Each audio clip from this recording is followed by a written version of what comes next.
libertad de América Latina aún guarda muchos secretos.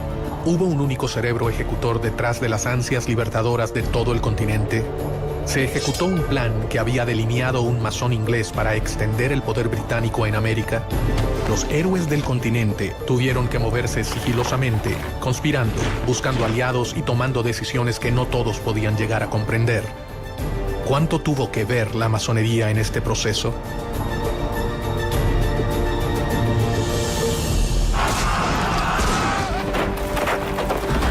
Los máximos libertadores de América, Simón Bolívar y José de San Martín, se reunieron una vez en su vida, a solas, a puertas cerradas en la ciudad de Guayaquil.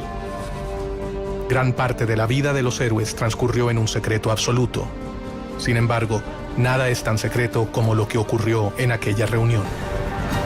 Se supone que discutieron los planes finales para la derrota de los españoles.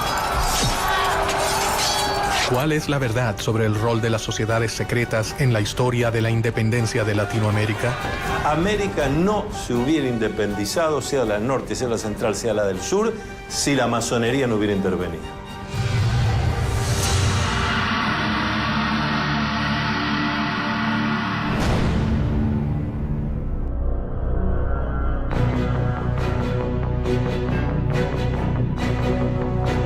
A lo largo de la historia, las sociedades secretas han manejado planes y alianzas ocultas para llevar a cabo sus objetivos. Archivos y documentos revelan una historia paralela al relato tradicional de la emancipación de América.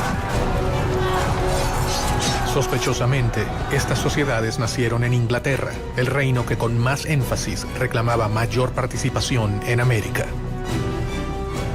Inglaterra veía a América como una oportunidad para expandir sus colonias. La monarquía española tenía un monopolio comercial con sus colonias en América y no permitía comercio directo de sus colonias con ninguna otra monarquía ni con ningún otro imperio.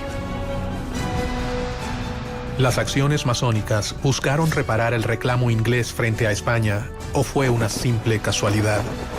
Gran Bretaña tenía un problema muy serio porque nosotros éramos consumidores, pero que no podíamos consumir si no fuera a través del contrabando.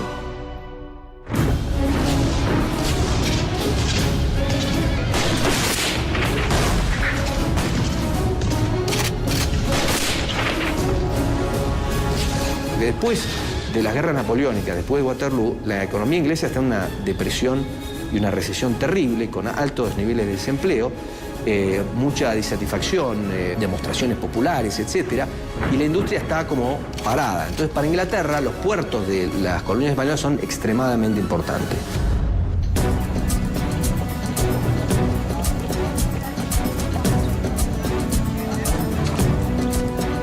Inglaterra era el lugar ideal para que germinara un plan que podía cambiar el orden mundial para siempre.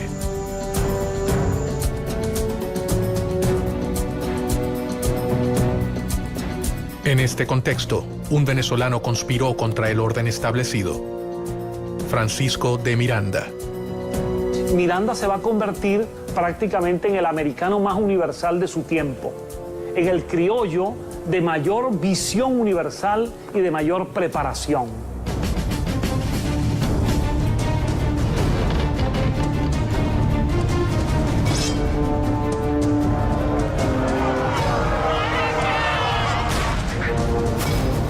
Tras haber vivido la independencia de los Estados Unidos y la Revolución Francesa, Miranda desarrolló una obsesión: que América Latina siguiera el mismo camino de emancipación. Él fue responsable de formar a los máximos líderes del continente, entre ellos a Simón Bolívar, José de San Martín y Bernardo de O'Higgins. Francisco de Miranda sabía que no se había embarcado en un plan sencillo, pero confió en el apoyo de sus hermanos masones. Él no fue el primero ni el único, pero sí un eslabón fundamental en una larga cadena de secretos y conspiraciones. Si existió un gran plan masónico, como el que decía Barruel respecto a la Revolución Francesa, es difícil decir que había un gran plan masónico. Lo que sí había era que había muchos masones que adherían a los ideales de la Revolución Francesa y que querían traer esos ideales a América. Los masones fueron temidos por el poder conservador, pero en secreto, gran parte de los máximos representantes de las monarquías pertenecieron a las sociedades. Desde ministros hasta reyes han abrazado en privado las ideas que rechazaban y condenaban en público. Porque acuérdense que en todo el feudalismo, el rey o el señor feudal estaba allí, se decía, por indicación divina. Y las distintas iglesias aceptaban eso. La masonería nació mucho tiempo antes de que la Revolución Americana comenzara a gestarse. Sus primeros objetivos fueron muy diferentes a los que terminaron adoptando a lo largo de su historia. Esta sociedad de constructores de obras sacras se convierten en una sociedad civil. Es al mismo tiempo un centro de reunión para personas instruidas, para personas con un cierto nivel educativo, con una cierta preparación. Y esa sociedad civil es la solución de lo que fue la crisis del pensamiento europeo. Es un espacio para el diálogo y para el cuestionamiento de elementos que hasta entonces habían sido pilares indiscutibles del orden político y social. Hacia fines del 1500, las sociedades masónicas eran una verdadera amenaza para los detentores del poder conservador. La iglesia, el ejército y las monarquías perseguían sin tregua a los librepensadores. Ellos representaban una gran preocupación para su poder. El valor más importante para defender que tiene un masón es la libertad.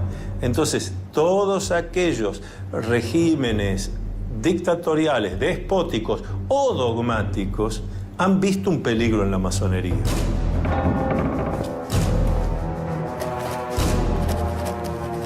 Clandestinamente, sin revelar sus verdaderas intenciones, los masones comenzaron a escalar posiciones en las estructuras tradicionales de poder.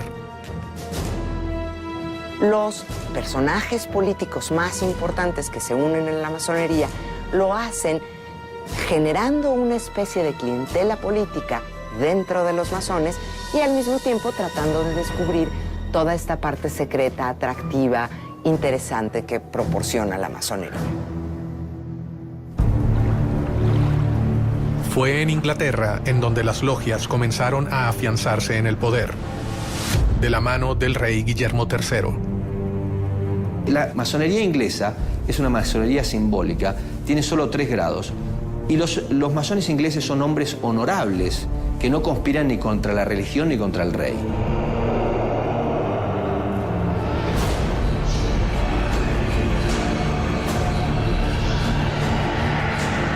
Gracias al impulso de Guillermo III, la Gran Logia Inglesa se creó en Londres en 1717. Ella sería fundamental para el resto de las sociedades. A partir de la Gran Logia Unida de Inglaterra aparece el libre y aceptado masón. Es decir, es el que se inicia en la orden, pero que ya no se va a ocupar de las construcciones externas, sino de una construcción interna, una construcción espiritual e intelectual. El poder de reclutamiento llegaría a niveles que los masones jamás habrían soñado. El rey inglés Guillermo III, fascinado por las nuevas ideas, se acercó personalmente a las sociedades masónicas y secretamente se unió a ellas. Se ha hecho mucha especulación sobre la condición masónica del rey. Realmente esa misma condición que de oficio, de gremio artesanal que tenía la masonería operativa, se lleva al campo profesional de los ejércitos.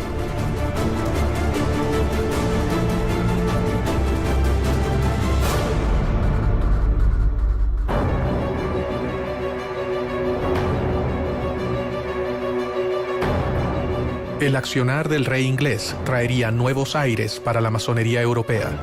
Se fundan logias en países como Irlanda, Escocia, Francia y Alemania. En 1726, la Gran Logia Inglesa abrió una sucursal en Gibraltar y en 1728 en Madrid y en Portugal. y al año siguiente en París. Pero la fascinación por las nuevas ideas no quedaría relegada a la corona británica. Años antes del comienzo de las luchas libertadoras en América, un hombre en la corte de España leyó una realidad de una manera totalmente innovadora y comenzó a idear planes para cambiar al mundo. Pedro Pablo Abarca de Bolea, el conde de Aranda. El conde de Aranda resultó ser un personaje muy importante en la historia de las colonias españolas en las Américas. Permitió el funcionamiento y la organización de tanto ideas de la Ilustración como reformas administrativas y propició en algunos sentidos la formación de algunas burguesías en el ámbito de España. Hay quienes creen que el conde de Aranda alcanzó los más altos grados de la masonería europea y que llegó a ser uno de los hombres más poderosos por debajo del rey de España. Su influencia sobre el trono y su compromiso con sus ideas podían cambiar al reino español para siempre.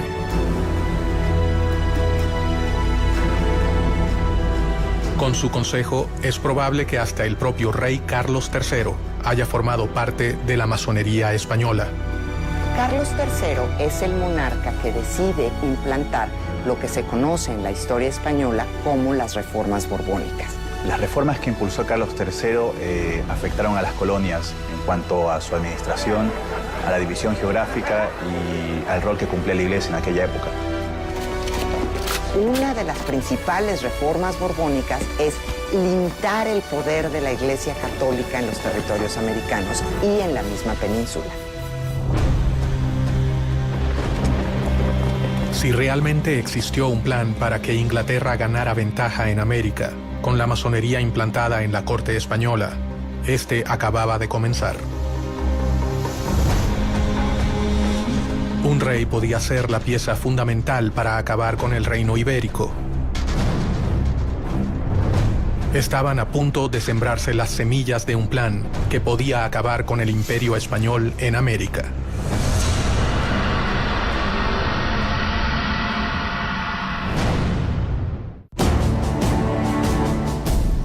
La masonería es una de las redes de sociedades secretas más importantes de la historia. Su organización cambió el rumbo de las relaciones entre América y Europa. Los grandes líderes de la independencia americana eran masones. Miranda, San Martín, Bolívar y O'Higgins fueron grandes maestros. ¿Qué intereses se ocultaban detrás de los planes masónicos? ¿Quiénes se beneficiaban?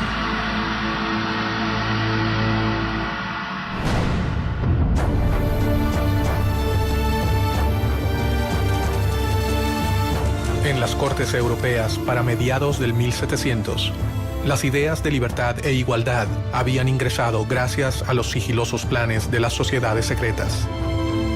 Y sus miembros debían moverse con mucho cuidado para sobrevivir. Habían sido víctimas de crueles persecuciones en Europa. La masonería ha sido objeto de persecuciones extraordinarias. Y sin duda alguna, la forma logial de organizarse se presta para que este tipo de institución haya sido vista con recelo. Dentro del trono, el hombre de mayor confianza del rey Carlos III era masón. El conde de Aranda había logrado que sus ideas influenciaran a la corona, pero si era descubierto, perdería, además de sus cargos, su vida.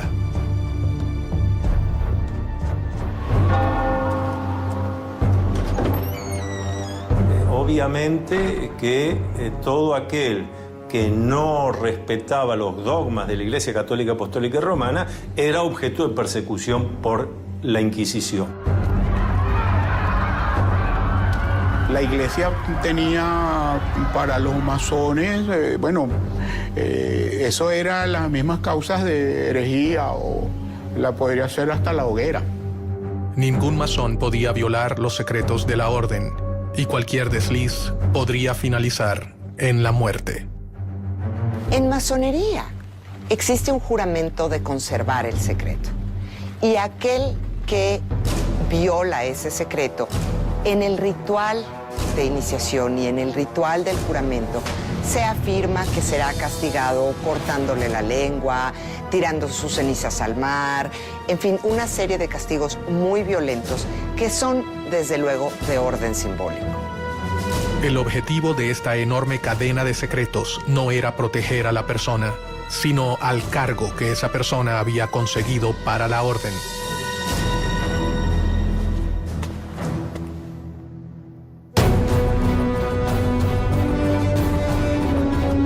Bajo un gran secreto, el conde comenzó una lucha contra los poderes tradicionales. Todo hombre de poder tiene sus enemigos y el conde de Aranda no era la excepción. Tenía tantos enemigos dentro de la corte como por ejemplo Manuel de Godoy, quien terminó ocupando su lugar, y enemigos obviamente en el exterior y dentro de la iglesia. En medio de aquellos cambios, comenzó a firmar resoluciones que atacaban directamente a su enemigo más poderoso, la iglesia. Una de las principales reformas borbónicas es limitar el poder de la Iglesia Católica en los territorios americanos y en la misma península.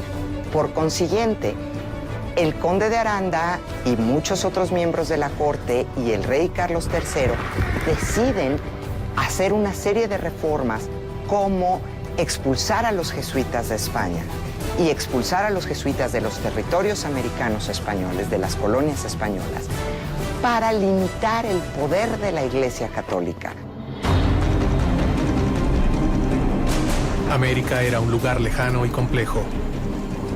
Allí se mezclaban los poderes otorgados a los virreyes con el poder de la Iglesia y las fuerzas extranjeras que buscaban beneficiarse, y los poderes que diferentes órdenes religiosas habían instaurado en el nuevo continente, especialmente los jesuitas.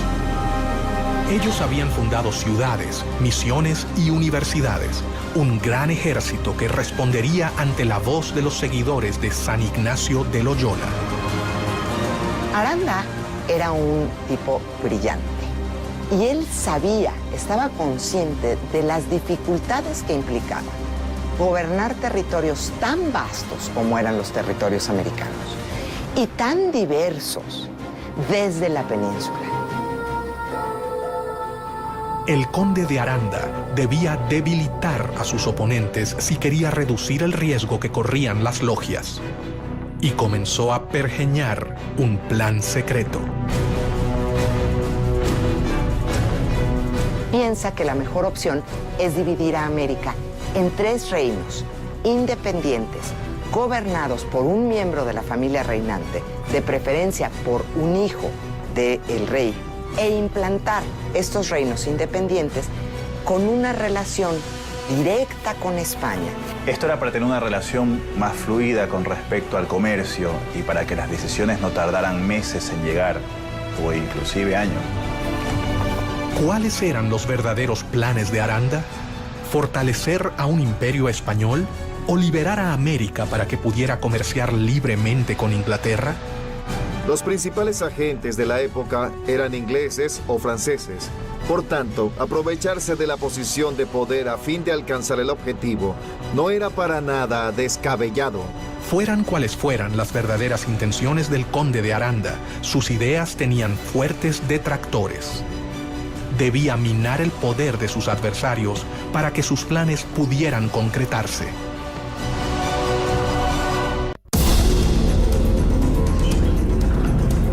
Los jesuitas habían creado una red de misiones y universidades en América que les confería un lugar privilegiado dentro del Nuevo Mundo. Los jesuitas, la Orden, la Compañía de Jesús, ha formado históricamente una organización dentro de la Iglesia Católica que se ha distinguido por algunos principios. Es una orden religiosa con una especie de estructura jerárquica militar. La Compañía de Jesús se había arraigado con fuerza en las colonias españolas en América. Habían logrado organizar a los pueblos originarios y gozaba de respeto y apoyo. Ellos tendrían capacidad de reacción frente a cualquier intento de cambio. Ahí hay varias contraposiciones, ¿no? Porque tanto el Marqués de Pombal, primero en Portugal y luego Aranda en España, van a impulsar procesos de modernización dentro de las coronas que replanteaban los mecanismos de conquistas que tenían en América Latina.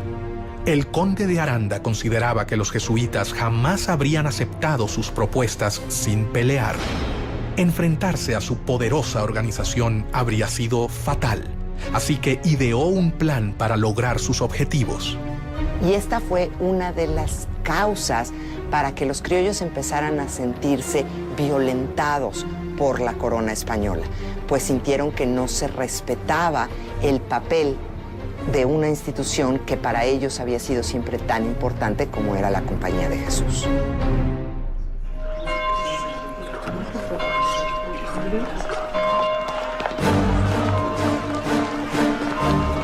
La expulsión de los jesuitas fue una de las obras masónicas más decisivas y mejor orquestadas de la historia. Un hecho que terminaría colaborando directamente con la independencia de las colonias americanas. ¿Cómo hacen para la expulsión de los jesuitas? Fue un plan coordinado de una manera extraordinaria.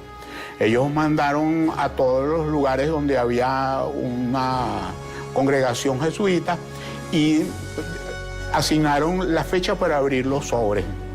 El conde de Aranda, gestor de esta acción, asestaba así un certero golpe al corazón de la iglesia. El plan que comenzaba a delinearse acabaría con el poderío del reino español.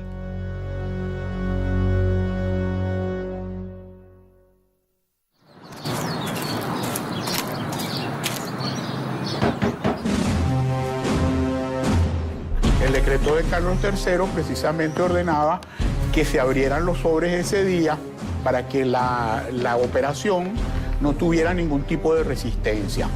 Al decreto de decir se abren los sobres, entonces esa era la gran noticia, y la gran noticia era que iban a ser expulsados de América todos los jesuitas. Pero en el momento que abrieron los sobres, esa fecha que se abrieron los sobres en toda América, en 24 horas estaban montados los jesuitas en los barcos y salían con destino al otro lado del Atlántico. Aranda había sentado las bases para terminar con las colonias españolas en América. Sin embargo, él nunca se imaginó que su plan se pudiera volver contra su propio reino. O si lo sabía y todo fue un plan británico para poder obtener ventajas en las colonias americanas.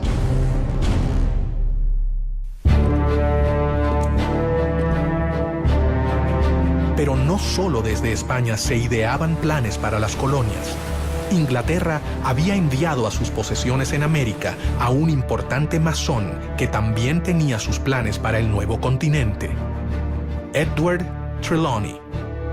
Él fue el gobernador británico de Jamaica entre 1738 y 1750 aproximadamente. A partir de 1739, en la isla de Jamaica, se instaló la primera filial de la Gran Logia de Inglaterra, una de las primeras al sur de Norteamérica. La masonería llegó a América desde fechas muy tempranas. Llegó primeramente a Estados Unidos. En 730 la trajo Benjamin Franklin a las 13 colonias americanas y se extendió bastante en las colonias norteamericanas. Posteriormente arribó a mediados del siglo XVIII a algunas de las colonias inglesas, especialmente a Jamaica.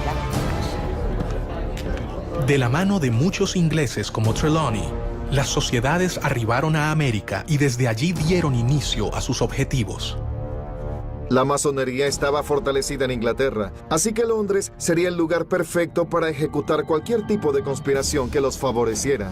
Inglaterra nunca ha tenido en política exterior razones idealistas.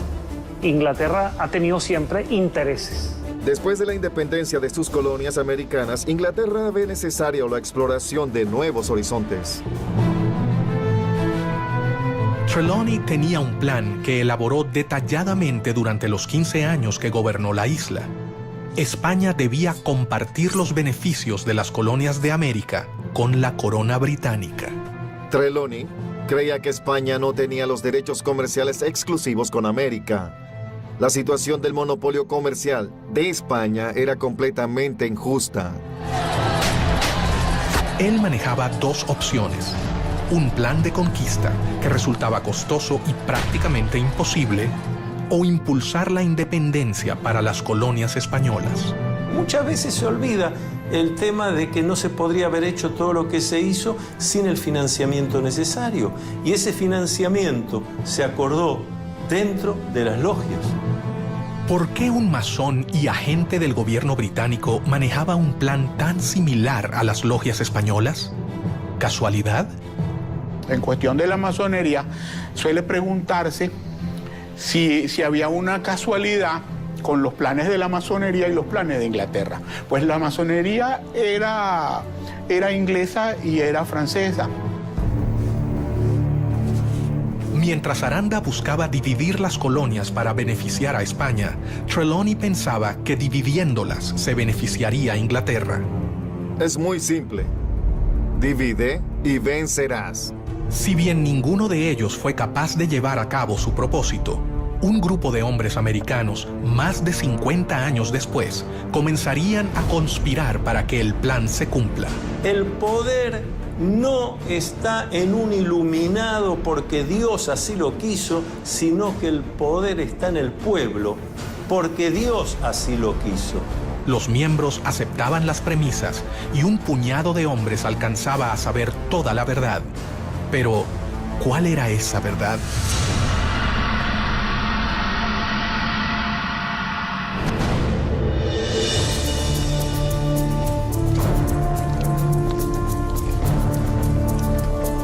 Los librepensadores llevaban a cabo una batalla interminable y desigual con la Iglesia.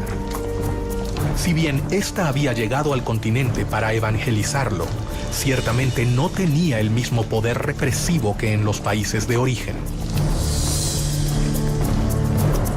El despotismo ilustrado tenía un plan para elaborar su crecimiento comercial, su incorporación a lo que era la evolución hacia el capitalismo, y la Iglesia tenía sus planes a largo plazo. En paralelo a la llegada de las logias al continente, los jóvenes americanos viajaban de América a Europa con el fin de transformarse en los administradores de las colonias españolas en el Nuevo Mundo. Francisco de Miranda fue el primero en llegar. Unos años más tarde viajarían Bernardo de O'Higgins, José de San Martín, Simón Bolívar, Andrés Bello López, entre otros. Otra vez, el lugar de reunión de todos ellos sería Londres. ¿La corona británica estaba interesada en promover a los jóvenes americanos? Muchos de los jóvenes americanos se van a estudiar a Europa. Muchos de ellos también están buscando una educación más cercana a la Ilustración. Inglaterra siempre fue un lugar donde podían desarrollarse diferentes ideas. En Europa se encontraron con una realidad totalmente diferente a la que esperaban hallar. Están buscando una educación más cuestionadora, menos vinculada con la Iglesia, menos vinculada con el conocimiento tradicional. Y es en Inglaterra en donde hay un foco cultural, social, político, donde se está gestando el seno de este pensamiento ilustrado. Los jóvenes que partieron con el fin de realizar estudios formales terminaron convirtiéndose en los héroes de la independencia o en las manos operativas de un plan que había comenzado a forjarse antes de sus propios nacimientos. Casi se podría decir que Inglaterra funcionó con esta fórmula. Inglaterra le brindaba apoyo a Miranda. Francisco de Miranda, el americano más universal, se convertiría en una pieza clave de los planes independentistas. Miranda es un personaje muy interesante, porque es un personaje que tiene una carrera increíble antes de llegar a América, antes de llegar a tratar de impulsar la independencia de América. Es general del ejército francés, pelea en la Revolución Francesa, pasa por la corte de Catarina la Grande en San Petersburgo, vive en Londres y se conecta y está mano a mano con personajes importantísimos de la política inglesa. Miranda fue el padre de la independencia del continente, uno de sus ideólogos, protagonista de sus batallas y personaje fundamental en el diseño de una estrategia para llevarla a cabo. Miranda es un gran conspirador. Miranda es el gran arquitecto de la revolución, el gran arquitecto del proceso independentista.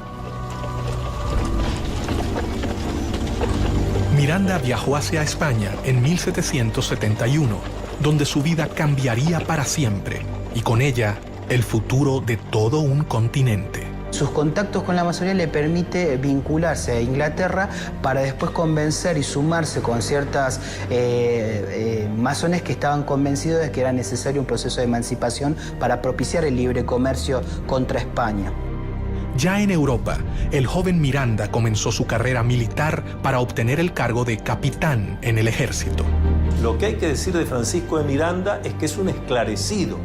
Es una persona con una mente brillante que comprende la importancia del lugar y del momento para empezar a desarrollar ese germen de libertad que es darle a América hispanoparlante la libertad de España. Paralelamente, se deslumbró con las nuevas ideas que se estaban gestando en el viejo continente. Miranda fue un político, un militar, un diplomático, un escritor, pero ante todo fue un gran humanista. Comenzó a armar su propia biblioteca, adquiriendo las obras de los pensadores más importantes de la época, lo que más tarde le traería innumerables problemas. Miranda, allí en España, se había interesado en la lectura de obras prohibidas, tipo político, filosófico, obras de los enciclopedistas, de los ilustrados, y la Inquisición estaba muy pendiente de las personas como él que leían estas obras. Poco a poco, Francisco de Miranda comenzó a forjarse un nombre, pero una acusación cambiaría el rumbo de su vida para siempre. La Inquisición estaba dateada, vamos a decirlo así, o le pasaban información de parte de los rivales militares que tenía Miranda. Se le acusaba de tener libros prohibidos y por eso tuvo que prácticamente venirse con Cajigal. Cajigal hace una jugada que le permite a Miranda escapar de la Inquisición.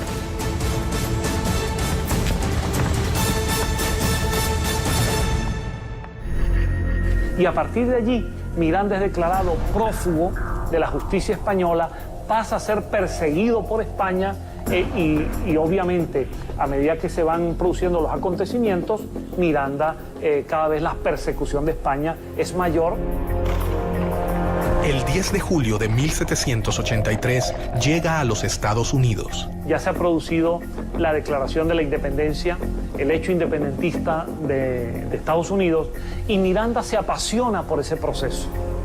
Y Miranda va a viajar por distintas ciudades de los Estados Unidos, tratando de tomar contacto con esa realidad, con las causas que llevaron a la independencia, con la manera como los Estados Unidos de América se ha independizado de Inglaterra y sobre todo toma contacto con los ideales de los independentistas norteamericanos. En Estados Unidos, Miranda terminaría de comprender qué debía hacer. Había llegado al país que acababa de independizarse y allí conoció a los grandes protagonistas de la independencia. Especialmente trabó relación con George Washington. Tuvo entrevistas con líderes como Jefferson, Hamilton, Knox, es decir, con figuras muy importantes en la conducción del nuevo país independiente en Norteamérica. No se sabe exactamente dónde se inició el general Francisco de Miranda como masón. Algunos historiadores afirman que fue en 1774, en Madrid, y según el rito, York. Otros dicen que fue iniciado por el mismo George Washington en la Logia de Virginia. Muchos historiadores se preguntan cómo era posible que este joven, nacido en Caracas, de ascendencia isleña, canaria, que empezaba a ser perseguido por España, pudiese ser recibido en los Estados Unidos por el presidente de la nación y por los principales líderes de esa nación. De allí nace, entre muchos historiadores, la posibilidad de que Miranda en esa relación haya estado apoyado por la masonería. Su futuro comenzaba a dibujarse. El hombre que había servido al ejército español alrededor del mundo estaba por transformarse en la pieza clave para que perdieran sus colonias en América. Debajo de la mesa, alguien estaba poniendo en marcha los planes elaborados por el conde de Aranda y Trelawney, el viejo gobernador de Jamaica. La idea era separarse de España y de alguna manera seguir el modelo republicano que ya se había establecido en Estados Unidos. Miranda se ha convertido en masón, comenzando así a conocer las ideas más revolucionarias de la época. Ha vivido la independencia norteamericana de cerca, haciéndose eco de los ideales revolucionarios. Ha sido acusado por el país por el que arriesgó su vida y ahora mira hacia su continente. El futuro héroe de la revolución comenzó a desarrollar cada vez más sus planes para independizar a América, pero sabía que no podía hacerlo solo.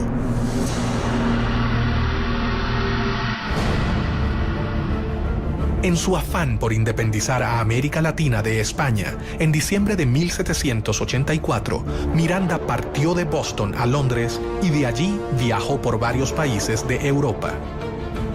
Su idea era conseguir el apoyo inglés para comenzar el proceso independentista de América Latina. En Londres, Miranda hallaría la tierra fértil que necesitaba para cumplir con su objetivo. Inglaterra había encontrado al hombre que finalmente los haría desembarcar en las colonias americanas. Miranda sí utilizó a Inglaterra, en el sentido de que Londres le sirvió de base de operaciones durante muchos años, en el sentido de que Pitt le dio algunos respaldos económicos indirectos, en el sentido de que hubo figuras del gobierno inglés que le apoyaron. Miranda decidió recorrer diferentes países europeos en búsqueda de apoyo para su plan.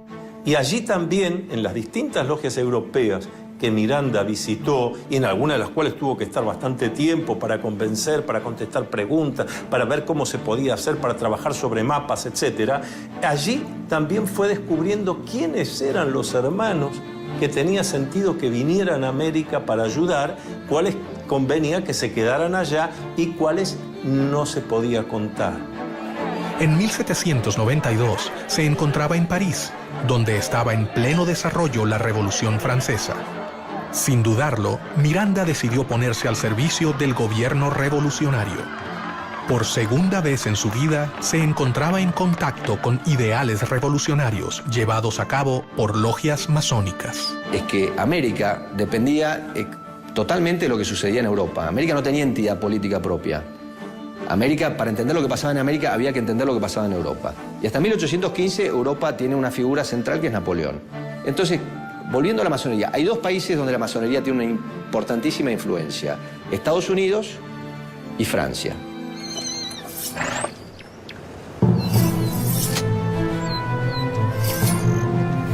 La Asamblea Legislativa, el gobierno francés en la época, lo destinó a Bélgica y Holanda para defender a la Francia revolucionaria del ataque de los ejércitos absolutistas.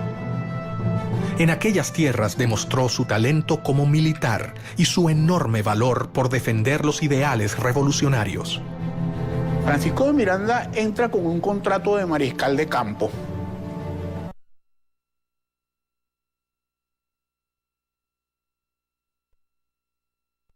Parte activa en este proceso. Es muy interesante porque el sector al cual Miranda está vinculado es al de los girondinos, y en Caracas se le acusaba más tarde de jacobino. Gracias a su aporte en Francia, Miranda se convirtió en el único latinoamericano cuyo nombre figura en el Arco del Triunfo.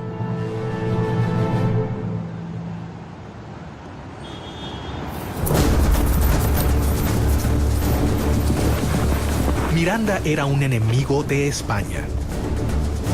Londres era su aliada. Allí sabían que él era la persona indicada para llevar a cabo el plan que desarrolló Edward Trelawney. Los británicos están desarrollando su mercado. Los británicos se están convirtiendo en dueños de los mares. Por supuesto que les interesa, como dicen en buen criollo, en lenguaje popular, serrucharle el piso a su principal rival, que es España. Entonces esas coincidencias van a encontrarse a lo largo del camino. Desde el siglo XVI, Inglaterra ha estado esperando la oportunidad de poder inmiscuirse en la vida de las colonias y todo hacía creer que estaban a punto de lograrlo. Durante su estadía en Londres, en 1797, Miranda fundó la Sociedad Patriótica Revolucionaria, Gran Reunión Americana, también conocida como los Caballeros Racionales, de la que fue gran maestro. Esta Gran Reunión Americana fue fundada por Francisco de Miranda, un venezolano, y que la fundó con el apoyo de la Gran Logia de Londres. Era una organización de corte estrictamente política que tenía como objetivo lograr las independencias de los dominios españoles en América. Entonces, toda esta narrativa de alguna manera vincula a Inglaterra con la independencia de las colonias españolas. La logia se reunía en su propia casa en Grafton Street 27. Allí comenzó a congregar a los jóvenes americanos que llegaban a Europa.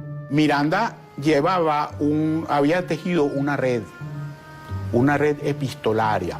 Bueno, el trabajo de Francisco de Miranda es el trabajo de alguien que se empeña en difundir como se hacía en aquella época, escribiendo cartas, dando conferencias a muy pocos, hablando cara a cara con unos y con otros, porque no había medios de difusión masiva. En estas reuniones comienza a preparar su plan más oculto. Estaba dispuesto a ofrecer su vida por la libertad de su continente y pensaba que un gran número de americanos seguirá su camino. La masonería le había enseñado el modo más seguro y efectivo de que sus planes llegaran a concretarse. La Gran Reunión Americana fue la simiente de una serie de agrupaciones que se establecieron por toda España, después en Sudamérica, en Nueva España e incluso en Estados Unidos y en Londres. En su propia casa, Miranda comenzó a seleccionar a los jóvenes que participarían de su logia. Lo que Miranda organiza en Londres es una reunión de hombres que se instruían, generalmente eran hispanoamericanos o españoles, que eran instruidos por Miranda exactamente en la causa de la independencia de América. Cada uno de ellos llegó de los puntos más remotos de América. Sus exigencias eran grandes y esperaba que solo los jóvenes valerosos lo aceptaran. Los candidatos a iniciarse en la masonería, por lo general, son personas que viven en un lugar y que pueden asistir a las tenidas regularmente durante un tiempo indefinido. A diferencia del conde de Aranda, Miranda contaba entre sus tropas con una gran cantidad de jesuitas, alrededor de 300. Durante el proceso de la independencia de Hispanoamérica, numerosos jesuitas participaron activamente en favor de la causa independentista, a diferencia del clero tradicional español que, en líneas generales, reflejaba los intereses de la monarquía. Él intercedió directamente ante el ministro William Pitt para que fueran benévolos con ellos. Cuando algunos jesuitas fueron capturados dentro de los conflictos entre Inglaterra y España, algunos de sus jesuitas eran mirandinos, eran favorables a la causa de Miranda, y Miranda intervino ante Pitt para que los liberara. Más rápidamente de lo que creían, los enemigos de España se unían. Increíblemente, el plan del conde de Aranda estaba por tomar forma, pero no se realizaría para proteger al reino.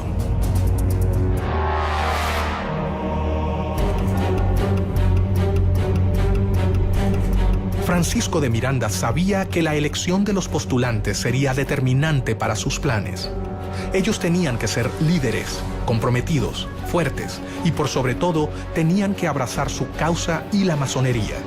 No podía exponerse a que sus planes quedaran expuestos. Miranda había redactado un juramento, tal cual se hace en las logias masónicas. Un juramento al estilo de Miranda, porque era un juramento para que aquel hombre se comprometiera a trabajar incansablemente por la independencia de América. Mucho secreto, valor y constancia son la égida que os escudará de los brazos de los tiranos, decía Miranda a sus adeptos. No ha podido establecerse la fecha ni el lugar en los que Miranda se inició en la masonería, aunque no existen dudas de su condición de masón. Formaba parte así de logias internacionales. Su actuación dentro de las logias, su decisión de crearlas, se debía a un plan superior digitado por la Gran Logia Inglesa. ¿A quién respondía Miranda?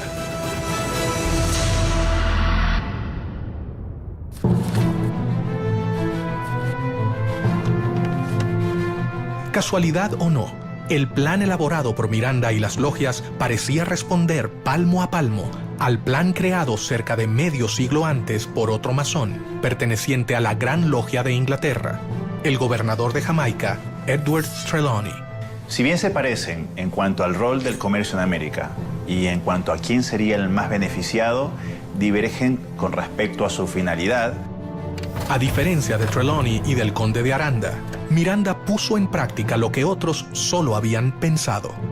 Es una época en la que se está dando una transición de un mundo constituido por instituciones, de una sociedad corporativa a una sociedad más individual. Para organizar sus filas, Miranda decidió no incluir hombres mayores de 40 años. El venezolano confiaba en que los jóvenes serían quienes lo ayudarían a culminar su plan. La inteligencia de Miranda lo llevó a comprender que para ciertas cosas necesitaba contar con lo que nosotros llamamos los ancianos sabios. Contactos políticos, diplomáticos, financieros. Pero para la ejecución concreta de la obra, lo que llamamos en masonería los grupos de masonería operativos, donde hay que ir a hacer cosas concretas, había que entusiasmar a la juventud.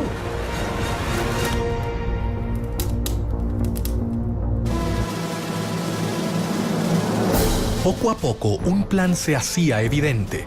Los intentos de Inglaterra por invadir las colonias americanas fallaban. Solo quedaba la oportunidad de la conspiración a través de las logias conformadas por los mismos americanos. Recordemos que al mismo tiempo, Inglaterra siempre estaba intentando cualquier tipo de invasión de las colonias americanas. E Inglaterra poco a poco intentaba sustraer algunos territorios dentro de esa vasta expansión continental que era Hispanoamérica.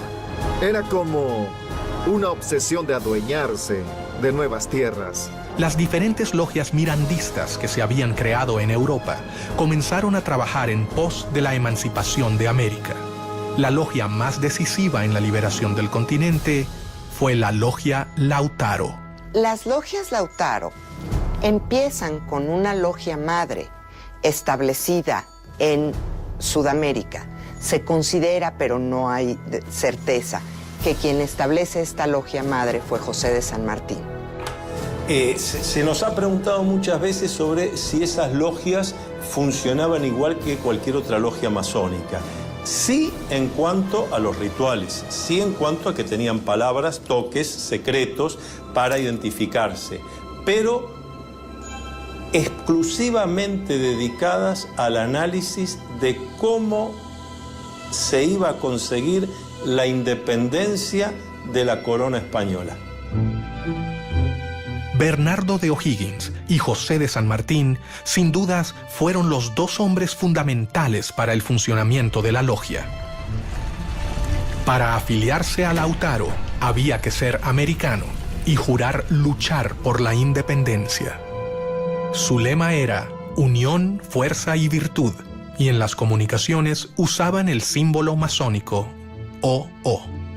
y sigue la misma estructura de los caballeros racionales, copiando la estructura masónica, con miembros que eran masones, como Carlos Alvear, y que establecen una logia principal que se convierte en la Gran Logia. Miranda se había asegurado de reclutar a los jóvenes americanos más prominentes que se encontraban en Europa. El sistema masónico aseguraba protección, anonimato y sobre todo la posibilidad de complotar en las sombras contra el poder establecido.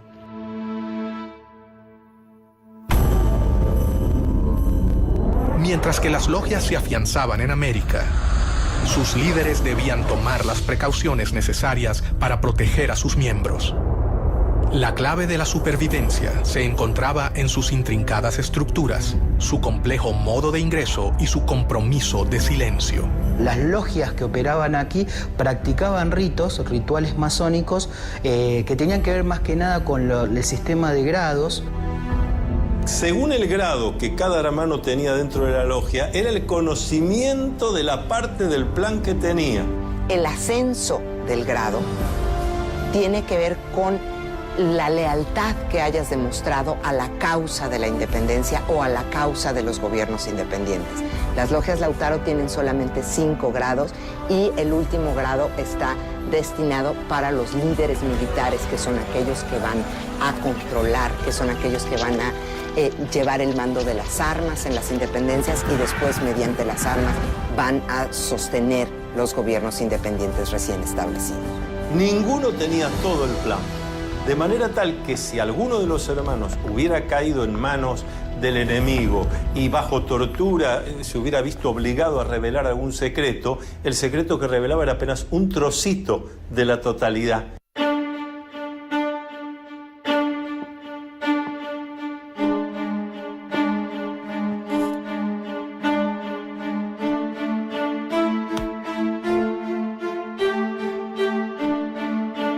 La iniciación es una serie de situaciones que va a atravesar el candidato, donde se va a enfrentar con cosas que le dan miedo, porque el miedo está para ser enfrentado.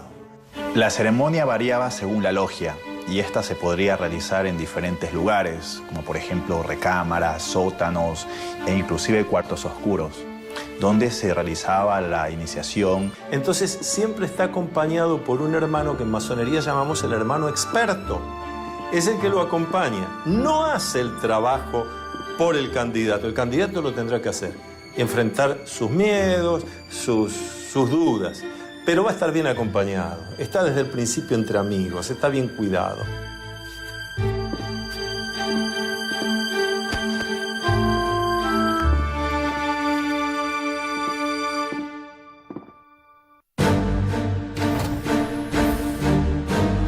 Uno de los primeros en unirse a la logia fue Bernardo de O'Higgins. O'Higgins era hijo natural de Ambrosio O'Higgins, virrey del Perú. José de San Martín, O'Higgins, Simón Bolívar y tantos otros masones han recibido la influencia de Miranda de una manera muy concreta, muy positiva, porque son los que después llevan a la práctica con las armas la posibilidad de lograr países democráticos en América. A los 15 años fue enviado a estudiar a Londres y allí conoció a Miranda. Miranda le inculca a O'Higgins, a través del diálogo, a través de la lectura, 2 cosas fundamentales: ideas de libertad y espíritu de lucha, para lo cual Miranda llega a convertirse en un completo maestro para O'Higgins. En 1801, Miranda le encomendó a O'Higgins que fundara una logia Lautaro de caballeros racionales en Cádiz. Hay 3 documentos importantes sobre la Sociedad de Caballeros Racionales y esos documentos de alguna manera nos dan algunas pautas de lo que pudo haber sido esta sociedad, qué vinculación tuvo con la masonería y qué vinculación tuvo con la logia Lautaro. Miranda le escribió un texto que concluía: «Leed este papel todos los días durante vuestra navegación y destruidlo enseguida. No olvidéis ni la Inquisición, ni sus espías, ni sus sótanos, ni sus suplicios». En logias como las lautarinas, los secretos eran más imprescindibles, porque ahí había una guerra. Entonces, en medio de una guerra había necesarios los secretos, la inteligencia, la contrainteligencia. La logia comenzaba a convocar a los jóvenes más prometedores del continente, quienes estaban unidos entre sí por un lazo mucho más grande que el de la voluntad política. Ellos compartían todo un sistema secreto de fraternidad y solidaridad que habían comenzado a completar con un solo objetivo: terminar el dominio español en el continente.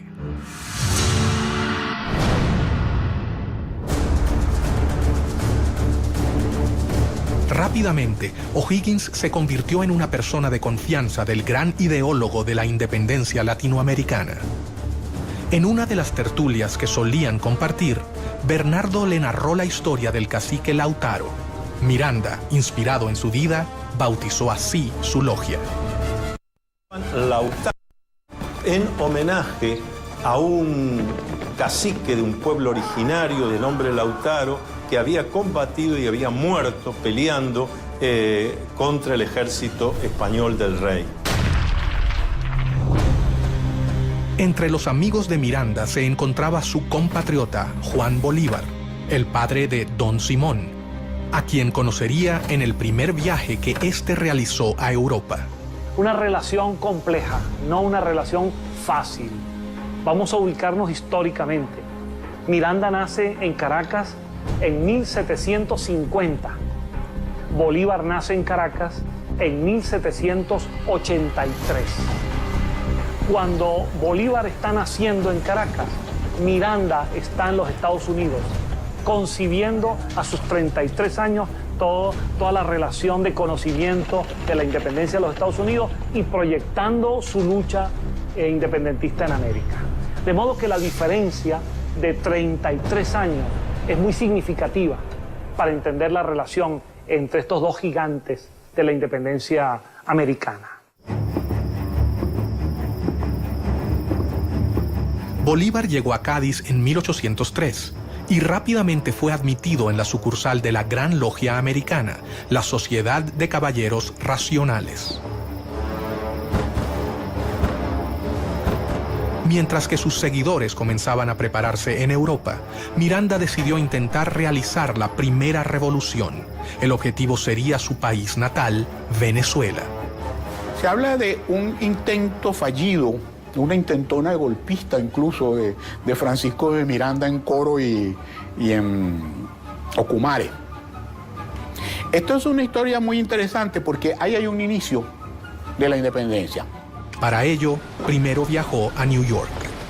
En los Estados Unidos, él concibe una expedición con la cual invadir las costas venezolanas y él pensaba que desde allí se iba a incendiar la pradera, se iba a lograr que los pobladores lo vieran a él como un redentor, como un liberador, y a partir de allí se iba a producir un estallido de independencia en Venezuela y en el continente. En febrero de 1806 partió rumbo a Venezuela con 3 barcos, uno de ellos llamado Leandro, por su hijo. La guerra había comenzado. Esos 3 barcos que él arma, antes que él termine de armarlo, ya la comunicación de Estados Unidos a España y de España a las colonias había llegado. Pero la primera expedición se frustraría antes de su inicio. Primero, desembarca en Ocumare de la Costa, 1806, y es repelido, es descubierto por los españoles, y las embarcaciones en que él venía son cañoneadas. Pero ¿qué pasa con Miranda en el 58 Grafton Way?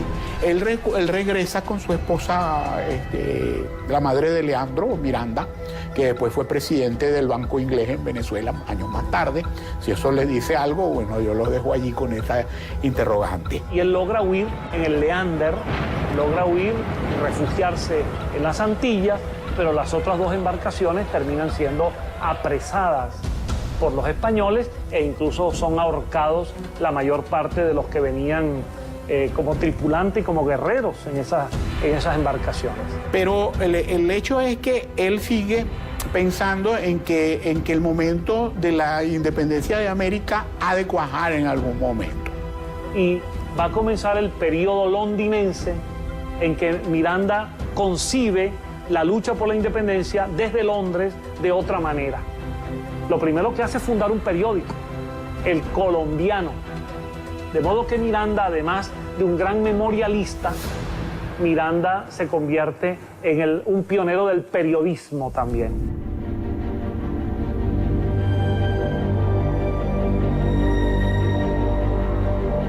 En 1806, Bolívar recibió el grado tercero, o maestro, en la logia simbólica London número 5 de Inglaterra. En 1810, en Londres, Miranda le confirió el supremo grado de iniciación en la Gran Logia Americana y juntos fundaron la Logia Protectora de las Virtudes número 1 en el oriente de Barcelona, Venezuela. Bolívar estaba totalmente convencido de que todos debían dar su vida por la causa americana. Simón Bolívar también va a ser una figura clave en el proceso emancipatorio del norte y de hecho también después va a tener contraposiciones y discusiones con los masones porque va a terminar prohibiendo el funcionamiento de la masonería en Colombia, sabiendo que después también los masones podían conspirar contra él. Convencido de sus planes de liberación del continente y de que el complot secreto era la mejor manera de lograrlo, Miranda continuó reclutando miembros para su causa. Uno de ellos fue José de San Martín, gestor de la independencia de Argentina, Chile y Perú. San Martín llegó a Londres 10 años después de que partiera O'Higgins. Algunos historiadores señalan que el paso de San Martín por Inglaterra es muy significativo, porque es precisamente allí en donde él se reúne con intelectuales, con políticos, para discutir el tema de la independencia de las colonias. Durante la campaña había conocido a Lord Macduff, un noble escocés que lo introdujo en el mundo masón en general y en la causa americana impulsada por Miranda.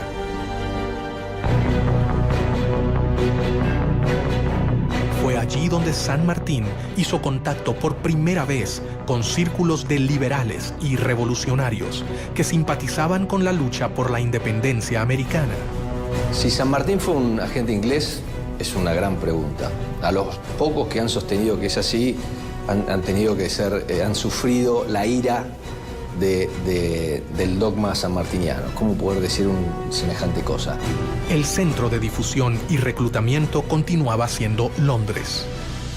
Allí, según algunas fuentes, San Martín se reunió con sus compatriotas Alvear y Zapiola. ¿Por qué razón San Martín se incorpora a esta logia? Es otro de los grandes misterios. Se incorpora después de haber estado casi un año en los campamentos del ejército inglés en Portugal. ¿Cuánto sabía el reino inglés de lo que sucedía dentro de su territorio? La realidad es que tenemos que entender qué es lo que significa la palabra agente. Lo que queda claro a cualquiera que lee la correspondencia diplomática y los archivos ingleses es que San Martín era un anglófilo.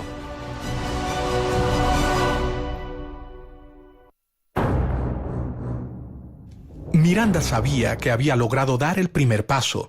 Las logias en Europa se fortalecieron y sus miembros estaban totalmente convencidos de la necesidad de la independencia. El siguiente paso era mucho más arriesgado. Se debían fundar filiales en el continente americano. Se establece una gran logia principal que se considera la logia madre y después se van estableciendo logias y grandes logias por todos los territorios sudamericanos y se vuelve la estructura en la que se apoyan estos líderes para atraer partidarios, para agrupar en esas logias a todos los que están buscando las independencias hispanoamericanas y una vez que se consiguen, para endoctrinar en los nuevos principios republicanos, liberales, a los que van a ser los líderes, los directores, los gobernadores de los nuevos países hispanoamericanos que se establecerán inmediatamente después de la consecución de las independencias. Miranda había logrado reclutar a los hombres más prometedores. Su plan estaba en marcha.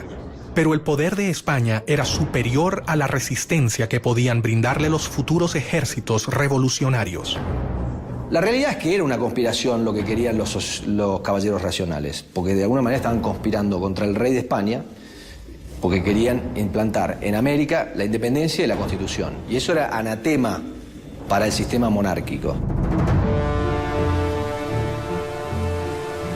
Los viajes de formación de los jóvenes latinoamericanos en Europa tocaban su fin.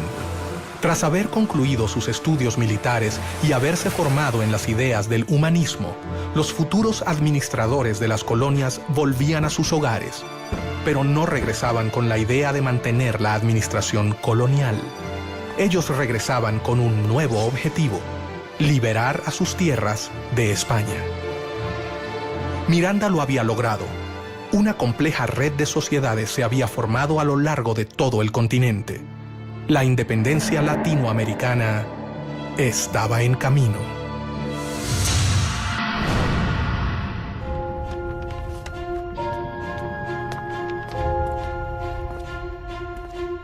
Mientras tanto, un hecho externo colaboraría con la causa: la llegada de Napoleón al trono de Francia y la instauración del Primer Imperio llevaron a Europa a una era de guerras, caos, alianzas y traiciones. Y entonces Napoleón tiene que desarrollar estrategias para atraerse adeptos en España. Y una de esas estrategias es utilizar a la masonería como herramienta. Hasta el momento en que ellos iban conquistando una ciudad, iban conformando logias y iban dejando sus cuadros masónicos como una suerte de control de la sociedad civil. Las fuerzas napoleónicas contaron con una serie de victorias iniciales que llevaron a la abdicación del rey español en Bayona, Carlos IV, quien se vio obligado a renunciar en favor de su hijo Fernando VII. Napoleón crea su propia masonería, que es conocida como masonería bonapartista. Incluye ahí a todos los que son denominados afrancesados, que son los españoles que aceptan el gobierno bonapartista y que reconocen a Napoleón y a José Bonaparte. Pero al poco tiempo, Napoleón decidió reemplazar a los reyes borbones de su trono, por lo que hizo abdicar a Fernando VII en favor de José Bonaparte, el hermano del emperador francés. Napoleón se burlaba de los masones, decía que era un grupo de imbéciles que hacían ceremonias ridículas, pero la realidad es que todos sus hermanos eran masones. No solo eran masones, sino que José Bonaparte, su hermano mayor, que luego es rey de España, era el gran maestre del Gran Oriente de Francia, es decir, era el líder de la masonería francesa. Y Napoleón utiliza la masonería como herramienta política. Y dentro de esas logias intenta difundir una serie de principios que hacen aparecer a su imperio como un imperio muy liberal, defensor de los derechos del hombre, defensor de los derechos del ciudadano, pero al mismo tiempo pues no deja de ser un imperio.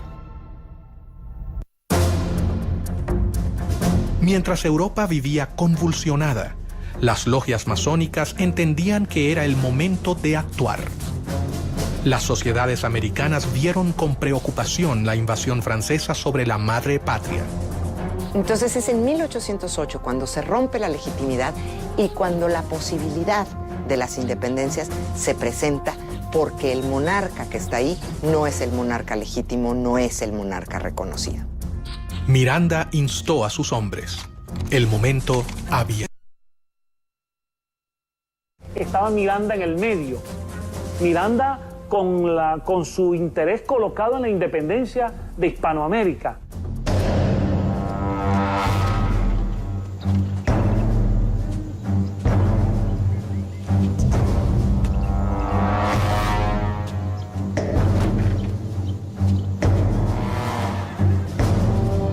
La primera logia masónica mexicana se creó en 1804, a principios de la lucha por la independencia en Ciudad de México, en la calle de las Ratas, número 8.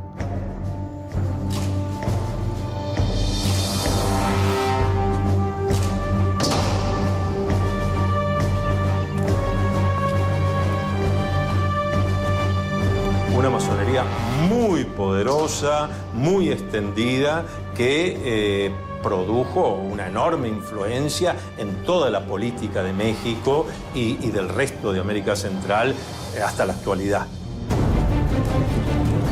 Los masones mexicanos fueron los primeros en entrar en acción. En 1810, Querétaro era el principal centro de la conspiración para llevar a cabo la independencia política del país. Bajo el disfraz de saraos y reuniones literarias, los conspiradores se reunían en esa ciudad. A estas reuniones auspiciadas por la corregidora Josefa Ortiz de Domínguez, concurrían distinguidos queretanos, así como los capitanes Ignacio Allende, Juan Aldama y los hermanos Epigmenio y Emeterio González. También asistía a ellas secretamente el cura de la parroquia de Dolores, Miguel Hidalgo y Costilla.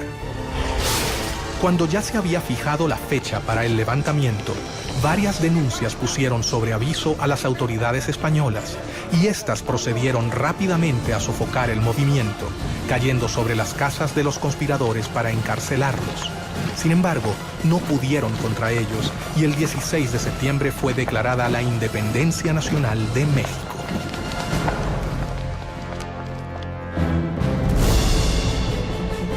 Bolívar y Miranda se reunieron en Londres, dispuestos a no posponer más sus planes independentistas. De hecho, el joven Bolívar toma la iniciativa, no autorizada por la Junta de Caracas, de invitar a Miranda a volver a Caracas. Bolívar partió de Londres rumbo a La Guaira, donde llegó en diciembre de 1810. Pocos días después, también llegó a La Guaira Francisco de Miranda. Cuando Bolívar retorna a Caracas, Miranda, por discreción, toma una embarcación una semana después. Y Miranda llega a finales del año 1810 a Caracas, una semana después que Bolívar ha llegado. Miranda volvió a Venezuela a instancias de Bolívar, que había comenzado las guerras por la independencia. Los acontecimientos se precipitan en Caracas. El 5 de julio de 1811, el Congreso de Venezuela se firma el acta de la independencia, se declara entonces formalmente lo que ya casi venía desde el año anterior y se firma la independencia de Venezuela. Para ese acto de la independencia, Miranda es diputado y firma el acta de la independencia.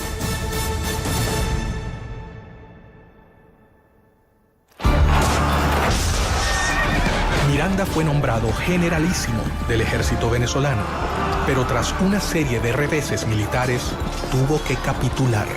Una de las causas que han forzado a Miranda a capitular es la pérdida de Puerto Cabello, que era la primera plaza militar de Venezuela.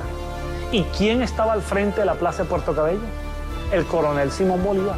Miranda y otros 400 patriotas a los que al capitular se les había prometido la posibilidad de exiliarse, fueron apresados. Fue tomado prisionero por un grupo de oficiales venezolanos, entre ellos Simón Bolívar.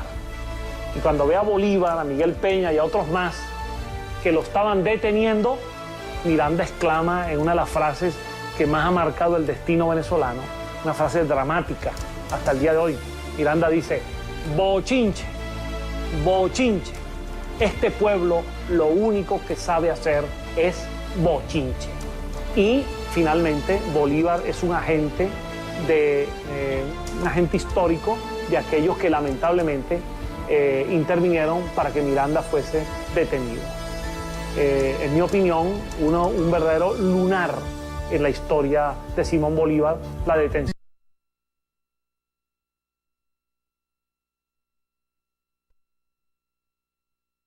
Hasta el momento eran confusos. El plan había sido preparado paciente y ordenadamente. Los masones no podían contar con un mejor contexto para ejecutar sus planes de independencia. América era un reguero de pólvora que quedaba a 10.000 kilómetros de la metrópoli que la dominaba desde hacía casi 3 siglos. De hecho, las logias masónicas permitieron resguardar este funcionamiento para permitir organizar y libertar a América dentro de un gobierno que era opresivo. Los masones habían cambiado definitivamente los libros y sus reuniones por las armas. Era el momento de la acción.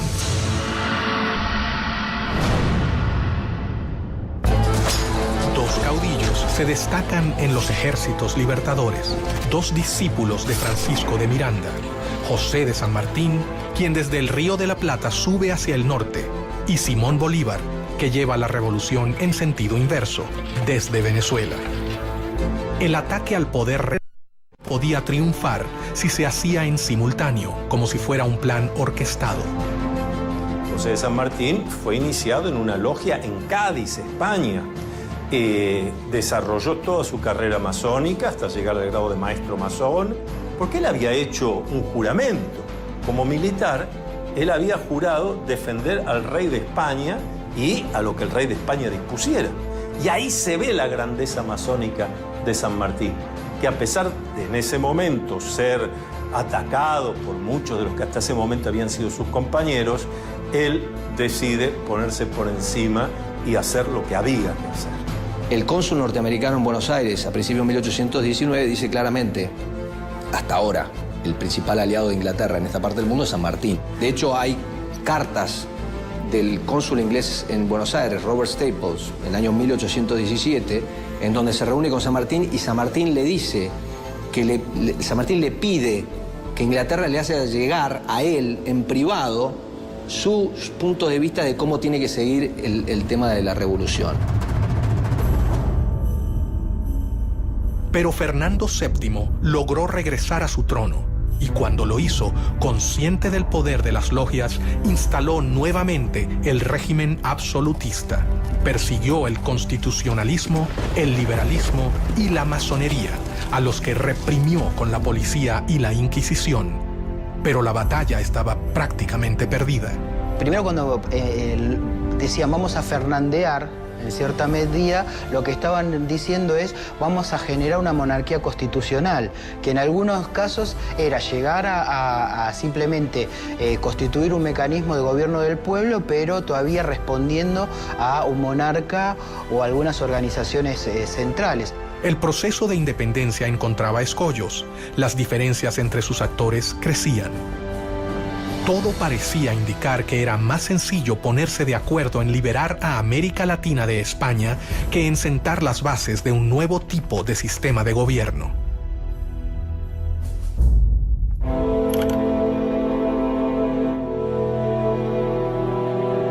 Mientras sus hombres cumplían un sueño de más de 100 años de espera, Miranda fue trasladado a España y murió en una cárcel antes de que la emancipación finalizase. El venezolano murió solo, pero sus ideas ya parecían ser realidad.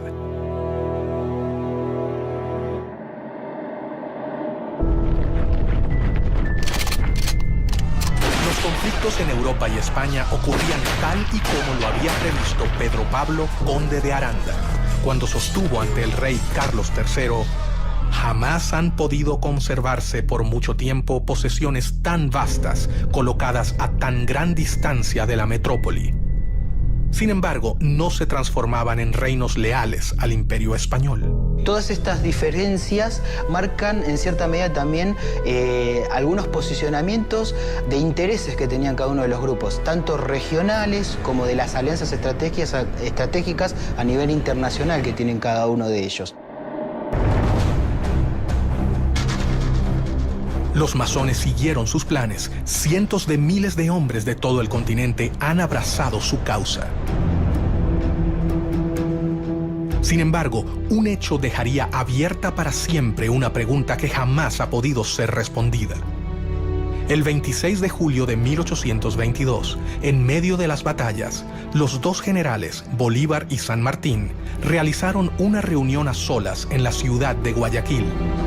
Era evidente, era necesario que se reuniesen los dos grandes libertadores, Bolívar y San Martín, que hasta ese momento no se conocían personalmente. Este va a ser su primer y único encuentro en 1822. Ellos conversaron y esas palabras que nadie jamás supo cambiarán la historia del continente.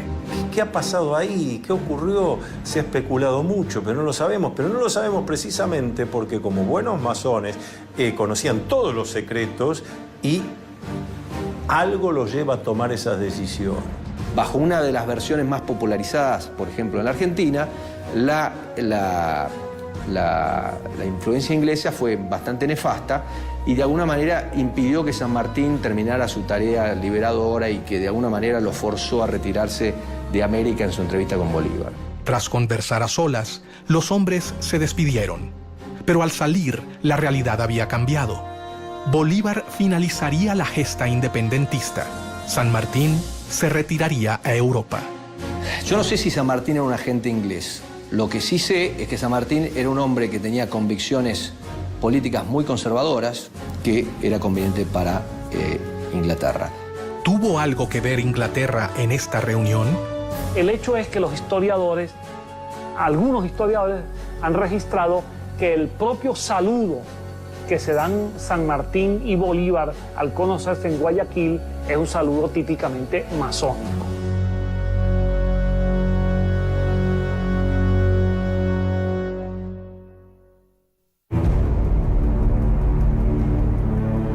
Nunca se sabrá hasta dónde Inglaterra colaboró con la independencia de América, pero sí es un hecho que los héroes de la emancipación supieron cómo canalizar los conflictos políticos de la época utilizándolos a su favor. Napoleón decía que la historia no era más que una ficción acordada por la mayoría. Muchas veces lo que sucede es que la historia que escuchamos no es la historia real, es la historia que queremos escuchar de alguna manera o que nos gustaría escuchar. Entonces, con la masonería siempre hay un tema, porque en la explicación o en la versión oficial de la historia de la Gran Reunión Americana, inevitablemente se vincula la Gran Reunión Americana con Inglaterra y a Inglaterra, a su vez, con el proceso de la independencia. El plan de Trelawney, la recomendación del conde de Aranda y el sueño de Miranda lograba ser concretado por estos jóvenes que cumplieron con sus promesas hasta el final: liberar al continente americano. Yo te puedo decir que la independencia de toda América, América del Norte, América Central y América del Sur, es el resultado del trabajo de los masones en sus logias y de un plan masónico universal.